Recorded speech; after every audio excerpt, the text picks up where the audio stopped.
Very good morning to all of you. आप सभी का गवर्नमेंट कॉलेज कोटा में स्वागत है। हम बॉटनी के सिलेबस के जो आपका एक पेपर है जेनेटिक्स, उस पेपर में आपके एक टॉपिक है म्यूटेशन। उस म्यूटेशन के बारे में हम आपसे बात करेंगे। हिंदी मीडियम स्टूडेंट्स म्यूटेशंस को उत्परिवर्तन कहा करते हैं, तो इसकी क्या परिभाषा है, म्यूटेशन क्या होते हैं, उनकी नेचर क्या है। फिर आप सभी ने कुछ वर्ड सुन रखे होंगे, gene mutation, chromosome mutation, point mutations. तो हम उन म्यूटेशंस के बारे में ये पढ़ेंगे कि कितने टाइप के होते हैं, ये क्या होते हैं। और सबसे इम्पॉर्टेंट बात दोस्तों ये है कि इन म्यूटेशंस का इम्पॉर्टेंस क्या है। जैसे कि आपने अक्सर अभी कोविड टाइम में सुनने को मिल रहा होगा आपको कि वैक्सीन इसलिए कोरोना की नहीं बनाई जा पा रही है कि कोरोना वायरस फ्रीक्वेंटली म्यूटेट हो जाता है। यानी आपने जिस प्रोटीन के खिलाफ आपने मॉलिक्यूलर बेसिस पे लेबोरेटरी में कोई एंटीबॉडी डिज़ाइन किया है, वैक्सीन डिज़ाइन किया है, वायरस उस प्रोटीन को बदल देता है। तो इसको हम आम भाषा में म्यूटेशन या उत्परिवर्तन कहते हैं। तो हमारी वैक्सीन उस म्यूटेटेड वायरस के काम में नहीं आएगी। तो हमें अच्छे तरीके से समझ में आ रहा है कि म्यूटेशन की जो इम्पोर्टेंस है वो लिविंग बीइंग्स के लिए, सभी सजीवों के लिए कितनी है, और हम इसी को वन बाय वन देखते हैं। तो चलिए शुरुआत करते हैं हम डेफिनेशन और नेचर ऑफ म्यूटेशन से। म्यूटेशंस दो बातों से परिभाषित होता है। पहली जो बात है वो ये है, जैसा कि हम सभी जानते हैं कि ये डीएनए सीक्वेंस में होने वाले बदलाव हैं। यानी किसी सजीव के जीनोटाइप में होने वाले जो बदलाव हैं उनको हम म्यूटेशंस कहा करते हैं। लेकिन बच्चों ये बात पूरी नहीं होती है, ये कंप्लीट मैनर में म्यूटेशन नहीं कहते हैं, इसको हम कहते हैं नाइट्रोजनस बेस सब्स्टिट्यूशन। म्यूटेशन का मतलब होता है कि वो सारे डीएनए सीक्वेंस में बदलाव जो अचानक होते हैं और वंशानुगत होते हैं, हेरिटेबल होते हैं। यानी वो अगर किसी एक कोशिका में हो रहे हैं तो वो उसकी प्रोजेनी कोशिका, पुत्री कोशिकाओं में भी आगे जाते हैं। इसका मतलब ये हुआ कि एक कोशिकाओं से दो कोशिकाएं बनने के लिए यानी डीएनए को डबल अमाउंट में होना पड़ेगा और उसके लिए डीएनए को रेप्लिकेशन करना पड़ेगा। इसका मतलब म्यूटेशंस तभी हम कहेंगे जब डीएनए में हुए हुए बदलावों का रेप्लिकेशन हो जाए। ओके, तो ये जो उत्परिवर्तन या म्यूटेशन की परिभाषा है, you can again consider from the lines from the language that mutations are any sudden changes that must be heritable, and these changes must be in the DNA sequence, or in the broader term we can use the word genotype। क्योंकि एक सजीव की कोशिकाओं में जो भी DNA sequences होती हैं उनको हम क्या बोला करते हैं, जीनोटाइप। एक प्रकार की सारी डीएनए सीक्वेंसेस को अगर हम इकट्ठा कर लें या हम बोलें कि haploid set of DNA is called genotype. अब इस म्यूटेशंस की कुछ प्रकृतियां हैं जो आसानी से हम समझ सकते हैं। पहली चीज़ जो आपने परिभाषा में एक वर्ड कंसीडर किया है, सडन, अचानक। तो इसका मतलब यहाँ से आपको समझ में आ रहा है कि म्यूटेशन एक रैंडम प्रोसेस, ये हो जाता है, एक मॉलिक्यूलर लेवल पे होने वाला एक हादसा है। ओके, जैसे कि एक्सीडेंट होता है वैसे ही मॉलिक्यूलर लेवल पे होने वाला ये एक एक्सीडेंट है। और इनमें से ज़्यादातर फ़ायदेमंद नहीं होते हैं, नुकसानदायक होते हैं, लेकिन कुछ फ़ायदेमंद भी होते हैं। तो अगर जो फ़ायदेमंद हैं वो कोई ना कोई सजीवों के लिए कुछ अलग से फंक्शन लेकर आएंगे और उस फंक्शन की वजह से उन सजीवों में अडप्टेशन इम्प्रूव होगा। और अडेप्टेशन इंप्रूव होगा तो उनकी ग्रोथ अच्छी होगी, और ग्रोथ अच्छी होगी तो उनका रिप्रोडक्शन अच्छा होगा, तो उनका धरती पर नंबर बढ़ेगा। तो हम कहेंगे कि उस टाइप की स्पीसीज को नेचर ने सेलेक्ट कर लिया है। लेकिन ऐसे म्यूटेशंस बहुत कम होते हैं।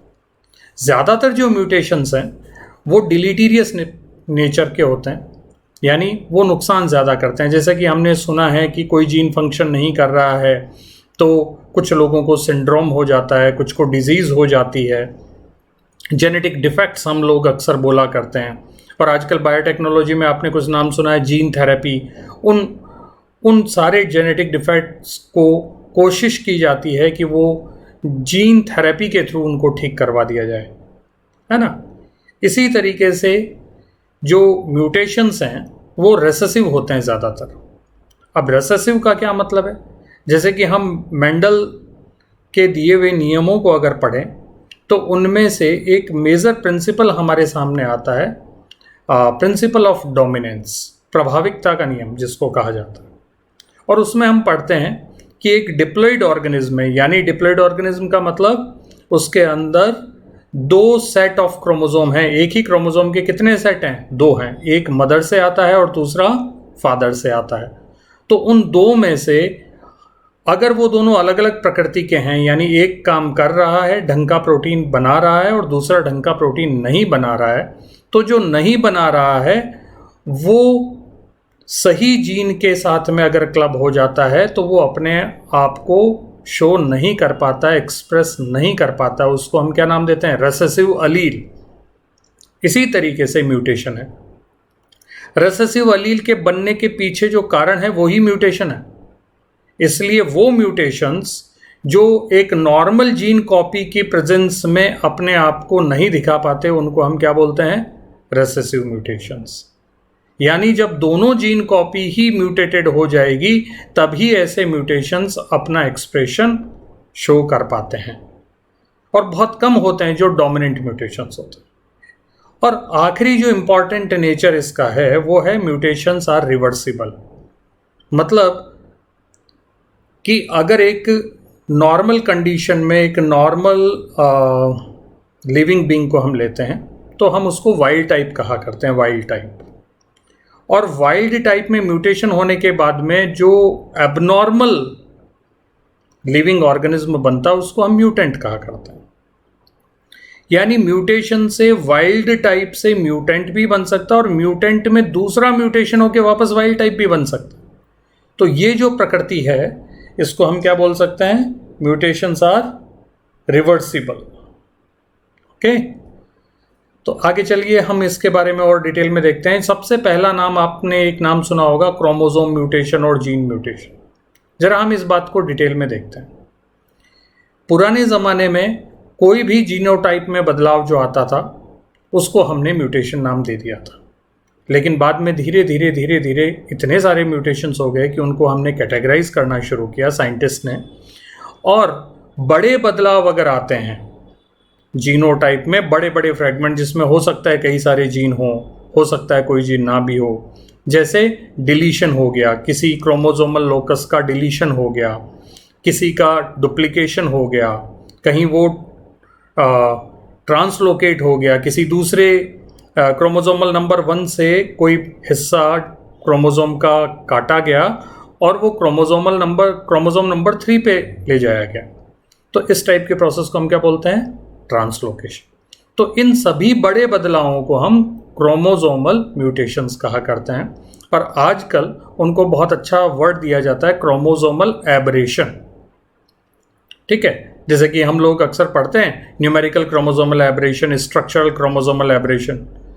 जो डिलीशन, डुप्लीकेशन और ट्रांसलोकेशन है, ये सब क्या है? Structural chromosomal aberration. और न्यूमेरिकल क्रोमोसोमल एबरेशंस में हम क्या पढ़ते हैं?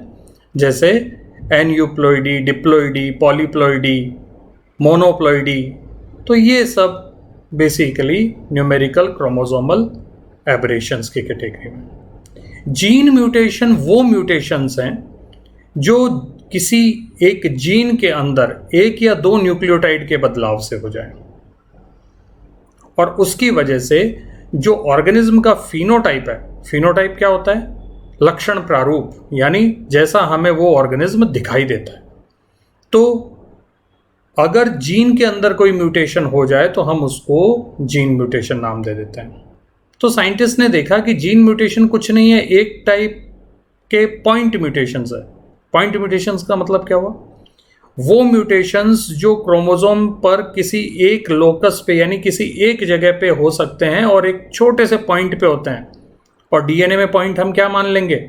छोटी सी छोटी इकाई, उसका क्या होता है? न्यूक्लियोटाइड। यानी एक या दो न्यूक्लियोटाइड के बदलाव अगर आते हैं और वो हेरिटेबल होते हैं तो हम उनको पॉइंट म्यूटेशंस बोल देते हैं। ठीक है, इन पॉइंट म्यूटेशन से उस जीन का फंक्शन ज़्यादातर केसेस में ख़त्म हो जाता है या ख़राब हो जाता है। उनको हम कहते हैं लॉस ऑफ फंक्शन म्यूटेशंस। और ज़्यादातर म्यूटेशंस इसी कैटेगरी के होते हैं।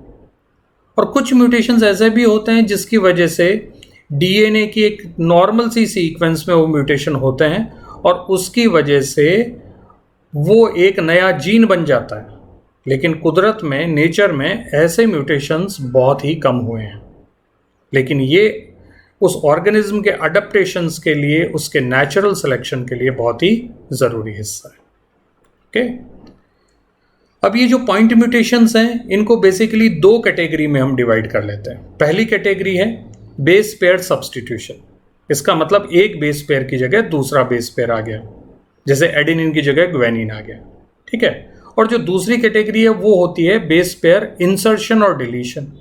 यानी कोई एक बेस पेयर कहीं से गायब हो जाए या तो वो एक्स्ट्रा ऐड हो जाए, तो उसकी वजह से भी म्यूटेशंस होते हैं। तो सबसे पहले हम देखते हैं बेस पेयर सब्स्टिट्यूशन। तो इसमें हमने जैसे अभी बात करी कि ये सिंगल बेस पेयर में चेंज होता है, उसकी जगह एक बेस पेयर की जगह दूसरा बेस पेयर ले लेता है, तो उसको हम क्या बोला करते हैं? Base pair substitution. ये जनरली दो टाइप के होते हैं, ट्रांजिशन और ट्रांसवर्जन। ट्रांजिशन का क्या मतलब होता है? जैसा कि आप इस डायग्राम में देख पा रहे हैं कि प्यूरिन की जगह अगर प्यूरिन आ जाए, मतलब एडेनिन की जगह ग्वानिन आ जाए या तो ग्वानिन की जगह एडेनिन आ जाए, ये दो पॉसिबिलिटीज हो सकती हैं। इसी तरीके से दो पॉसिबिलिटी किसके लिए हो सकती है? पायरिमिडीन के लिए, कि थाइमीन की जगह साइटोसिन आ जाए और साइटोसिन की जगह क्या आ जाए? थाइमीन आ जाए। तो इस टाइप के जो बेस सब्स्टिट्यूशंस होते हैं उनको हम क्या बोला करते हैं? ट्रांजिशन सब्स्टिट्यूशंस बोला करते हैं। ओके, ऐसे ही ट्रांसवर्जन। ट्रांसवर्जन में क्या होता है? प्यूरीन को किसी एक प्यूरीन को कोई भी पायरिमिडीन अगर रिप्लेस कर दे, जैसे एडेनिन को साइटोसिन रिप्लेस कर दे तो भी ट्रांसवर्जन, एडेनिन को थाइमीन रिप्लेस कर दे तो भी ट्रांसवर्जन। ठीक है, लेकिन अगर एडेनिन को ग्वानिन ने रिप्लेस किया होता तो आप यहां पे देखेंगे एडेनिन भी क्या है? प्यूरीन, और ग्वानिन भी प्यूरीन। तो ऐसे केसेस को हम ट्रांजिशन कहेंगे। तो इस तरीके से हम देख पा रहे हैं कि अगर एक बेस पेयर का सब्स्टिट्यूशन करना है तो वो तीन पॉसिबल तरीके हो सकते हैं।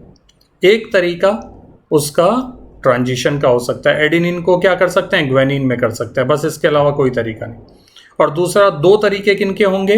ट्रांसवर्जन के, जैसे एडेनिन को आपने साइटोसिन से रिप्लेस कर दिया और एडेनिन को आपने थाइमीन से रिप्लेस कर दिया। So maximum possible substitution for a single nucleotide और a single base pair is how much? 3।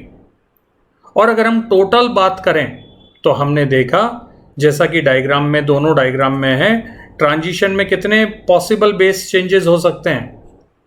4, इसके अलावा ज़्यादा नहीं हो सकते। और इसी तरीके से ट्रांसवर्जन में 8 हो सकते हैं, क्योंकि यहाँ पर हर बेस पेयर को 2 बेस पेयर से सब्स्टिट्यूट किया जा सकता है। टोटल बेस पेयर कितने होते हैं? 4। तो 4 × 2 8 हो गए। So the total number of transitions are 4, while the total number of transversions are 8. Okay? तो ये हमने एक कैटेगरी के बारे में बात करी। दूसरा पॉइंट म्यूटेशन का कैटेगरी है बेस पेयर इंसर्शन और डिलीशन। ये बहुत खतरनाक टाइप के म्यूटेशंस होते हैं। जैसा कि आप डायग्राम में देख रहे हैं, ये एक वाइल्ड टाइप का है जो आपके लेफ्ट पैनल में दिखाया गया डायग्राम में, और उसमें कोडोन 1 2 3 4 5 बन रहे हैं। लेकिन राइट साइड में जो म्यूटेंट है उसमें हमने एक सीजी बेस पेयर का एडिशन कर दिया, एक्स्ट्रा ले आए उसमें। और एक्स्ट्रा लाने की वजह से जो कोडोन की सीक्वेंस है वो आगे के सारे कोडोन बदल जाएंगे और जो प्रोटीन बनना था वो प्रोटीन नहीं बन पाएगा, क्योंकि उसकी की पूरी अमाइनो एसिड्स बनाने वाली कोडोन का जो फ्रेम है वो पूरा शिफ्ट हो गया। इसलिए इनको, ऐसे म्यूटेशंस को हम क्या बोलते हैं? Frame shift mutations. Okay, so we have completed the 2 types of point mutations. Which one? Base pair substitution, and another one is base pair insertion or deletion. Now finally we are going to consider the importance of the mutations.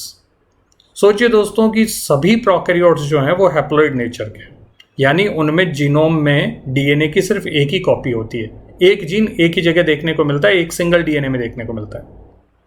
लेकिन ज़्यादातर जो eukaryotes हैं वो diploid nature के होते हैं, यानी उनमें हर जीन की 2 कॉपी होती है और उनको हम क्या बोला करते हैं? Homologous copies. एक कॉपी मदर से आती है, दूसरी कॉपी फादर से आती है, और वो दोनों अगर एक जैसी है तो हम उनको जीन कॉपी कहेंगे।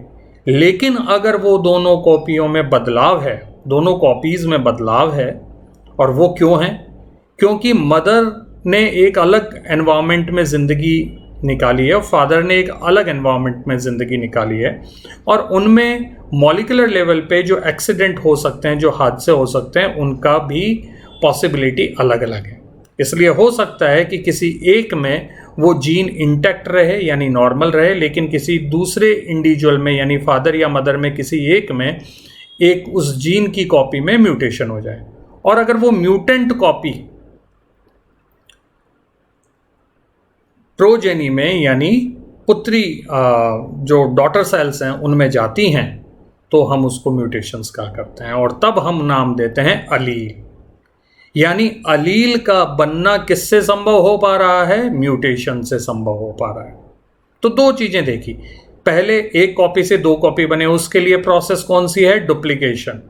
So the duplication followed by mutation is basically the reason for the formation of alleles. और alleles अगर नहीं होते तो बदलाव नहीं होते, बदलाव नहीं होते तो एनवायरनमेंट में होने वाली जो सडन प्रोसेसेस है उनका जवाब वो इंडिविजुअल दे नहीं पाता, क्योंकि उसमें कोई नया अडेप्टेशन नहीं आता। और अगर वो नए जवाब नहीं दे पाता तो एनवायरमेंटल कैटास्ट्रॉफीज के सामने वो दम तोड़ देता, और धीरे धीरे वो स्पीसीज या उस टाइप के इंडिविजुअल सरवाइव नहीं कर पाते, और हम तब उस केस में कहते हैं नेचर ने ऐसे इंडिविजुअल्स को सेलेक्ट नहीं किया जिन्होंने रिजिडिटी शो करी हो, जिनमें बदलावों को एक्सेप्ट नहीं किया गया। So this is the most important thing, that mutations are responsible for the generation of different alleles. आने वाली क्लासेस में अब मल्टीपल अलील्स के बारे में भी बात करेंगे, लेकिन फिलहाल हम 2 ही अलील्स के बारे में बात करेंगे। ओके, और अगर अलील्स नहीं होते तो जेनेटिक्स की स्टडीज करने में साइंटिस्ट को बड़ी समस्याएं आती। दूसरा पॉइंट इसका जो है वो आयरनिकली बिल्कुल अपोजिट एंड पे, कि ज़्यादातर म्यूटेशंस डेट्रीमेंटल या डिलीटीरियस इफेक्ट शो करते हैं, जैसे कई सारे ह्यूमन डिजीज हैं, डिसऑर्डर्स वगैरह वगैरह।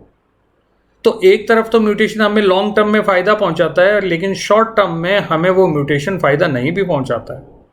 तो म्यूटेशंस की दोनों ही प्रकृति है। Mutations are both sustainer of life and they cause the great suffering as well to the life. Okay, तो इस तरीके से प्रकृति ने म्यूटेशन फिनोमेना को एक बैलेंस फॉर्म में रखा। अच्छा, ये ऐसा क्यों होता है? ऐसा होने का सबसे बड़ा रीज़न है क्योंकि म्यूटेशंस की जो नेचर है वो क्या होती है? रैंडम होती है, वो सेलेक्टेबल नहीं होती। ओके, तो ये जो हमने अभी बातें करी है कि जेनेटिक एनालिसिस में ये एक इम्पॉर्टेंट टूल है जिससे हम ये पता लगाते हैं कि किसी जीन का फंक्शन क्या है। कैसे पता लगाएंगे? हम पता लगाएंगे, उस जीन को म्यूटेट करवाएंगे और फिर फिनोटाइप को देखेंगे। फिनोटाइप में फॉर एग्जांपल वो जीन पिगमेंट बना रहा था और म्यूटेट करवाने के बाद में वो पिगमेंट नहीं बना रहा है, इसका मतलब जिस जीन में हमने म्यूटेशन करवाया है वही जीन पिगमेंट बनाने के लिए रिस्पॉन्सिबल है, चाहे तो डायरेक्टली चाहे तो indirectly. Thank you so much. Stay healthy, stay blessed.